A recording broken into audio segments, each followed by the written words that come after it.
dia dianggap sebagai musuh, dia dilempar dengan batu, dia dilempar dengan kayu, dia dilempar dengan tulang onta.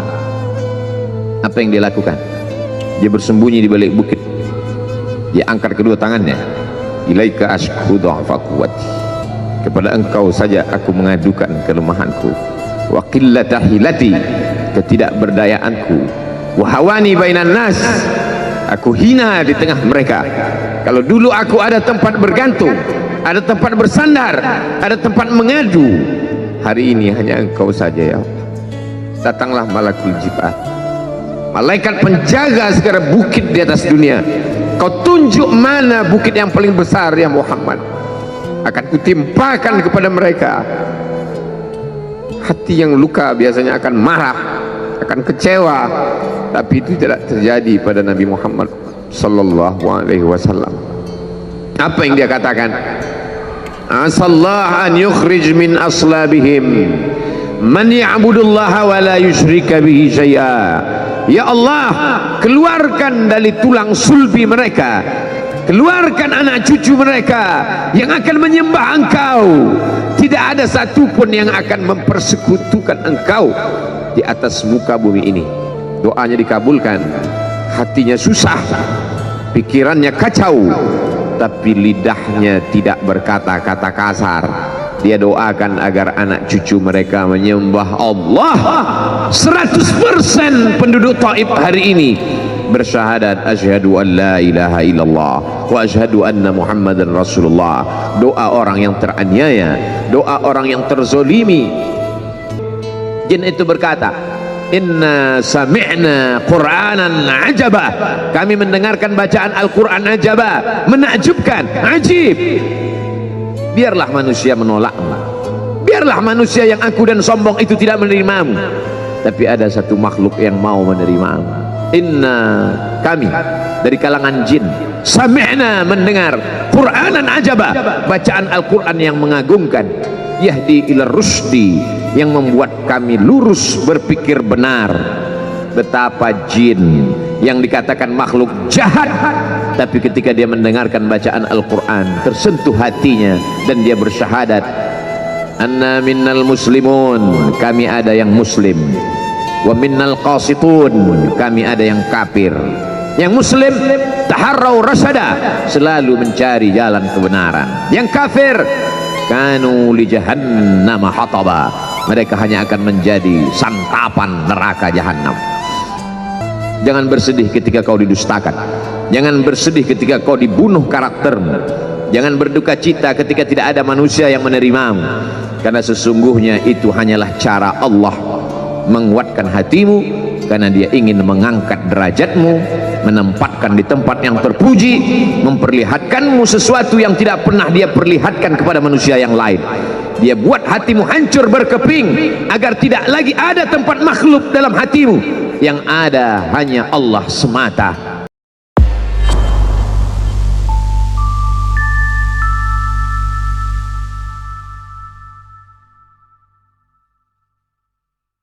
Semua orang senang melihatnya karena dia bersih, karena dia rupawan, karena dia sopan dan santun, karena ayahnya meninggal dan ibunya juga sudah lama meninggalkannya. Orang kasihan melihatnya, maka karena kesenangan hati mereka, mereka sendiri yang memberikan gelar untuknya yang belum pernah mereka berikan kepada orang sebelum dia. Gelar itu bernama Al-Amin, orang yang layak menerima amanah. Amin diambil dari 3 huruf, alif, mim, nun. Dari kata alif, mim, nun muncullah kata amanah. Orang yang mampu menerima amanah disebut Al-Amin. Kita mengatakannya jujur. Lawan daripada amanah adalah khianah, al-khain, pengkhianat. Dia tidak berkhianat. Dia adalah seorang yang mampu mengemban amanah dan terpercaya, maka semua orang percaya kepada dia. Dari alif mim, nun juga akar yang sama dengan iman, akar kata yang sama dengan iman. Maka iman berarti percaya. Dia adalah orang yang dipercaya karena memang dia mampu mengemban amanah. Kapan kebencian itu datang?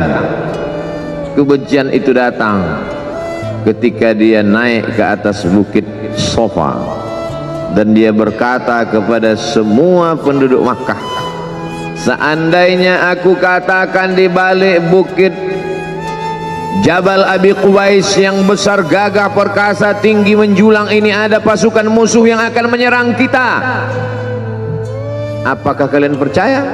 Semua mereka berkata, shadaqnaka, kami percaya karena memang kami menggelar engkau orang yang dapat dipercaya. Seandainya aku katakan bahwa ada pasukan musuh yang akan meluluh lantah, akan menghantam, membunuh kita, apakah kalian percaya? Mereka menjawab, shadaqnaka, kami percaya. Seandainya aku katakan bahwa aku menerima wahyu dari Allah dan aku diperintahkan Allah untuk mengabarkan kepada kalian yang baik-baik akan masuk surga, yang jahat-jahat akan masuk neraka, percayakah kalian? Disitulah perlawanan datang, bukan dari orang lain, bukan dari musuh, bukan dari lawan.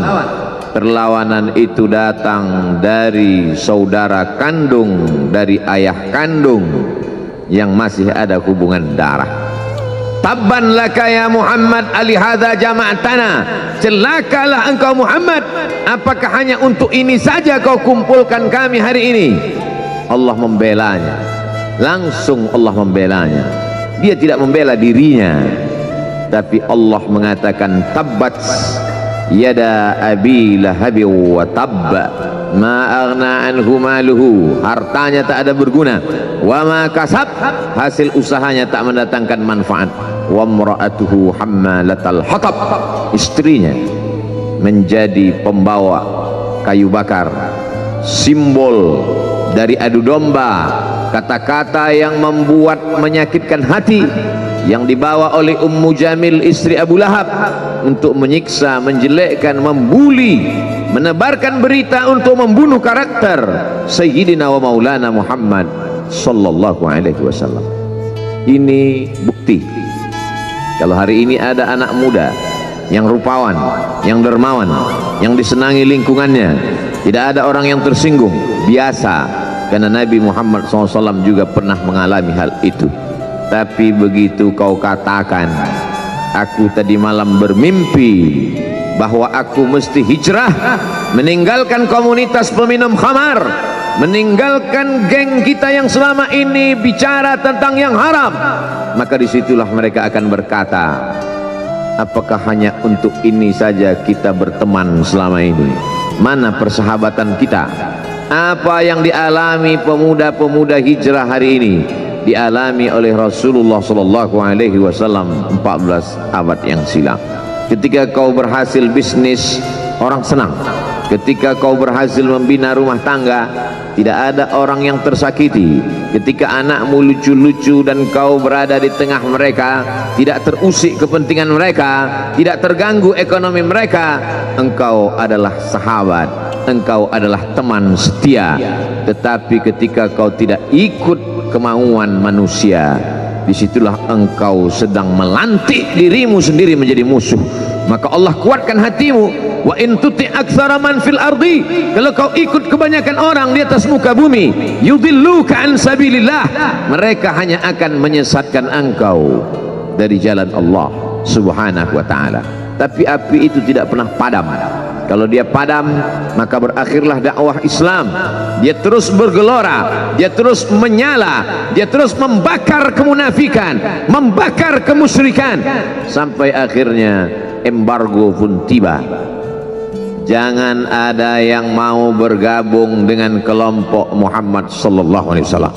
Jangan ada yang mau berkirim makanan, jangan ada yang mau berdagang, jangan ada yang mau menjalin transaksi. Mereka ingin membunuh secara perlahan-lahan. Jangan beli produknya, jangan duduk bersamanya, Jangan berteman dengan dia. Kenapa kamu mau berfoto dengan dia? Kenapa kamu mau bergambar dengan dia? Kenapa kamu masih mau mendengar ceramah dia? Adakah orang yang mengalami hal itu hari ini? Adakah ketakutan-ketakutan dari hamba Allah yang mengatakan Allahu Akbar, Allah Maha Besar, tapi takut ditinggalkan kawan, cemas ditinggalkan sahabat? Maka itu pernah terjadi pada kelompok Sayyidina wa Maulana Muhammad sallallahu alaihi wasallam. Kalau pembunuhan karakter tidak berhasil, maka ada yang lebih dahsyat daripada itu. Mereka tawarkan dunia beserta isinya. Wallahi, demi Allah wahai paman, demi Allah wahai Abu Talib, law wada'u syamsa fi yamini wal qamara fi yasari, andai mereka letakkan matahari di tangan kananku, bulan di tangan kiriku, ala atruka hadzal amr, supaya aku tinggalkan dakwah ini, aku tidak akan meninggalkannya. Bujuk rayu mulai tiba. Itu terjadi pada diri Nabi Muhammad sallallahu alaihi wasallam. Kalau kau tidak mempan dimusuhi, kalau kau tidak mempan dirangkul, kau akan dipukul. Kalau kau tidak mempan dipukul, kau akan dirangkul. Berbagai macam cara, dari mulai yang paling keras sampai yang paling lembut, dari mulai yang paling lembut sampai yang paling keras, sampai akhirnya tempat bergantung itu hilang, lenyap, musnah. Ada dua tempat bergantung: saudara kandung ayah Abu Talib. Mereka tidak mengusiknya karena dia keponakan Abu Talib. Abu Talib anak Abdul Muttalib, Abdul Muttalib anak Hashim, Hashim anak Abdi Manaf, Abdi Manaf anak Qusay, Qusaylah pendiri Darun Nadwah. Mereka keturunan darah mulia dari Adnan. Adnan menerima tetesan darah dari Ismail, Ismail anak kandung Ibrahim alaihissalam. Jangan ganggu dia karena dia keponakan Abu Talib. Masih ada backing, tapi Allah ingin agar hati itu tidak bergantung kepada manusia. Dia buat Abu Talib meninggal dunia, masih ada lagi tempat bergantung. Dia yang dulu ketika kedinginan datang, dia yang menyelimuti. Yang dulu ketika ketakutan datang, dia yang menenangkan. Dia datang menemui Waraqah ibnu Naufal. Waraqah berkata, namus, malaikat yang pernah datang kepada Ibrahim, yang pernah datang kepada Musa, yang pernah datang kepada Isa, sekarang dia datang kepada suamimu. Katakanlah, jangan takut, jangan cemas. Kalau nanti sampai masanya dia akan diusir dari kampung halamannya, aku orang pertama yang akan membelanya. Karena begitu yang kutemukan dalam kitab-kitab suci yang kubaca, kata Waraqah bin Naufal. Hari itu juga tempat bergantung itu patah. Khadijah menghadap Allah subhanahu wa ta'ala. Tak lagi ada makhluk tempat bergantung, tak ada lagi ranting tempat berhinggap, tak ada lagi batang kayu tempat berpegang. Allah ingin agar engkau berserah hanya kepada Dia saja. Tidak ada makhluk. Bersandar kepada makhluk akan kecewa, bersandar pada kayu yang rindang akan tumbang, bersandar kepada benda akan binasa, bersandar kepada sahabat akan berubah menjadi musuh. Bersandarlah kepada Dia, Hayyun Maha Hidup, la yamut, Dia tak pernah mati. Bersandarlah kepada Dia, Al-Aziz yang Maha Perkasa, Al-Jabbar yang Maha Berkuasa. Itu yang diinginkan Allah dari sosok Sayyidina wa Maulana Muhammad sallallahu alaihi wasallam. Dia pergi, sengaja dia pergi berjalan kaki, karena kalau dia pergi menunggang unta, mereka sudah mengintai, dia pasti lari, dia akan pergi ke tempat yang jauh. Sengaja dia pergi berjalan kaki. Lalu kemudian dia pun sampai ke suatu tempat. Dia berharap mereka adalah orang-orang yang lembut akan yang menerimanya, tapi dia tidak diterima dengan tala'al badru alaina. Dia tidak diterima sebagai ahlan wasahlan. Ahlan, keluarga, kau datang kami sambut sebagai keluarga. Sahlan, mudah, kau datang urusanmu mudah. Ahlan wasahlan. Tapi dia tidak dianggap sebagai keluarga, dia tidak dianggap sebagai sahlan, dia dianggap sebagai musuh. Dia dilempar dengan batu, dia dilempar dengan kayu, dia dilempar dengan tulang onta. Apa yang dia lakukan? Dia bersembunyi di balik bukit. Dia angkat kedua tangannya. Ilaika ashku dha'fa quwwati, kepada engkau saja aku mengadukan kelemahanku, wa qillata hilati, ketidakberdayaanku, wa hawani bainan nas, aku hina di tengah mereka.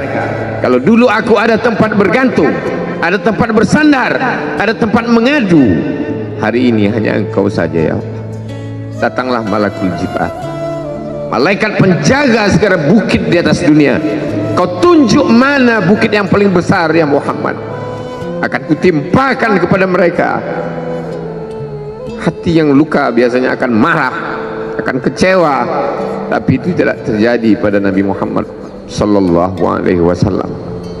Apa yang dia katakan? Asallah an yukhrij min aslabihim man ya'budullaha wa la yusyrika bihi syai'a. Ya Allah, keluarkan dari tulang sulbi mereka, keluarkan anak cucu mereka yang akan menyembah engkau, tidak ada satupun yang akan mempersekutukan engkau di atas muka bumi ini. Doanya dikabulkan, hatinya susah, pikirannya kacau, tapi lidahnya tidak berkata-kata kasar. Dia doakan agar anak cucu mereka menyembah Allah. 100% penduduk Taif hari ini bersyahadat asyhadu an la ilaha illallah wa asyhadu anna muhammadan rasulullah. Doa orang yang teraniaya, doa orang yang terzolimi. Dia berhenti di sebuah kebun, ada seorang yang bukan terpandang membawakan beberapa ranting anggur sebagai pelipur lara, penghilang haus, pelepas dahaganya. Ketika anggur itu akan masuk ke mulutnya, dia berkata bismillahirrahmanirrahim, atas nama Allah. Maka hamba sahaya miskin, susah, melarat, perantau yang tak punya apa-apa itu heran, apa yang kau ucapkan? Bismillah, kau sebut nama Allah ya. Tidak ada satupun orang di kampung ini kalau makan menyebut nama Allah. Siapa engkau? Aku Nabi yang diutus Allah subhanahu wa ta'ala. Berarti engkau sama dengan orang yang dulu pernah berada di kampungku. Engkau dari mana? Aku dari Ninawi. Ninawi ya. Di sana ada saudaraku, kata Nabi Muhammad sallallahu alaihi wasallam. Di sana ada saudaraku namanya Yunus bin Matta. Yunus bin Matta adalah saudaraku, sama-sama hamba yang diutus Allah subhanahu wa ta'ala. Dia juga diingkari oleh kaumnya. Dia masuk ke dalam lautan, ditelan seekor ikan dalam 3 kegelapan. Gelapnya tengah malam, gelapnya lautan, gelapnya perut ikan. Dia berserah kepada Allah, la ilaha illa anta subhanaka inni kuntu minal zalimin. Begitu cara Allah mengingatkan Nabi Muhammad sallallahu alaihi wasallam. Apa yang kau rasakan hari ini belum ada apa-apanya dengan apa yang pernah dirasakan oleh Yunus bin Matta. Mendengar itu langsung saja Addas bersimpuh sujud mencium lutut Nabi Muhammad sallallahu alaihi wasallam. Dia tidak mulia, dia hamba sahaya, dia miskin, dia perantau, tapi dia sempat mencium tangan Nabi Muhammad sallallahu alaihi wasallam. Dia sempat menghilangkan dahaga dari leher Nabi Muhammad sallallahu alaihi wasallam. Pertemuan yang berkesan. Biarlah pertemuan itu sekali, tapi sampai ke lubuk hati. Untuk apa pertemuan yang berulang kali tapi hanya sampai di tepi bibir, hanya basa-basi? Nabi sallallahu alaihi wasallam kembali, dia pulang. Di tengah perjalanan dia mendengar, qul, katakan, uhiya ilayya annahu istama'a nafarun minal jin. Ada sekelompok jin. Jin itu berkata, inna sami'na qur'anan ajaba. Kami mendengarkan bacaan Al-Quran ajaba, menakjubkan, ajib. Biarlah manusia menolakmu, biarlah manusia yang aku dan sombong itu tidak menerimamu, tapi ada satu makhluk yang mau menerimamu. Inna, kami dari kalangan jin, sami'na, mendengar, Qur'anan ajaba, bacaan Al-Quran yang mengagumkan, yahdi ila rusdi, yang membuat kami lurus berpikir benar. Betapa jin yang dikatakan makhluk jahat, tapi ketika dia mendengarkan bacaan Al-Quran tersentuh hatinya dan dia bersyahadat anna minnal muslimun, kami ada yang muslim, wa minnal qasitun, kami ada yang kafir. Yang muslim taharrau rasyada, selalu mencari jalan kebenaran. Yang kafir kanu li jahannam hataba, mereka hanya akan menjadi santapan neraka jahanam. Ia kembali ke kota suci Makkah Al-Mukarramah seperti biasa, sampai akhirnya datanglah malaikat Jibril membelah dadanya, mensucikan hatinya sampai layak, lalu kemudian dia pun dibawa.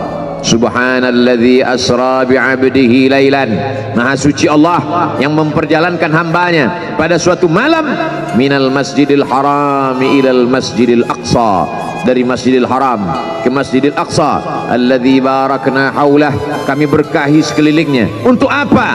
Linuriyahu min ayatina, kami ingin memperlihatkan kepadanya tanda-tanda kebesaran kami.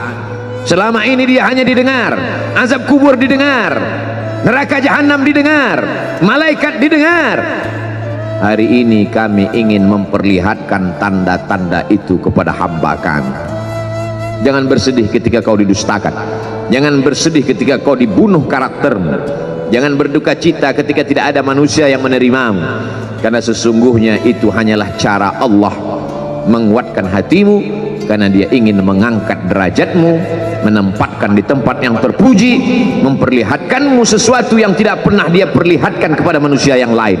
Dia buat hatimu hancur berkeping agar tidak lagi ada tempat makhluk dalam hatimu, yang ada hanya Allah semata. Ma fi qalbi ghairullah. Pada saat itu mentalmu sudah kuat, layaklah engkau berada di tempat yang terpuji. Kalau ada orang menyakitimu, jangan berduka. Kalau ada tetangga, sahabat, kawan baik meninggalkanmu, jangan berduka lara, karena sesungguhnya di balik itu semua, fa inna ma'al usri yusra, inna ma'al usri yusra. Idza daqat 'alaika dunya faqul ya Allah. Kalau terasa sempit dunia, mengadulah kepada Allah. Idza sa'alta fas'alillah, kalau minta-mintalah kepada Allah. Wa idza sta'anta fasta'in billah, kalau minta tolong, minta tolonglah kepada Allah. Iyyaka na'budu wa iyyaka nasta'in, kepada engkau kami menyembah, kepada engkau kami beribadah, kepada engkau kami bersimpuh sujud, kepada engkau juga kami meminta pertolongan.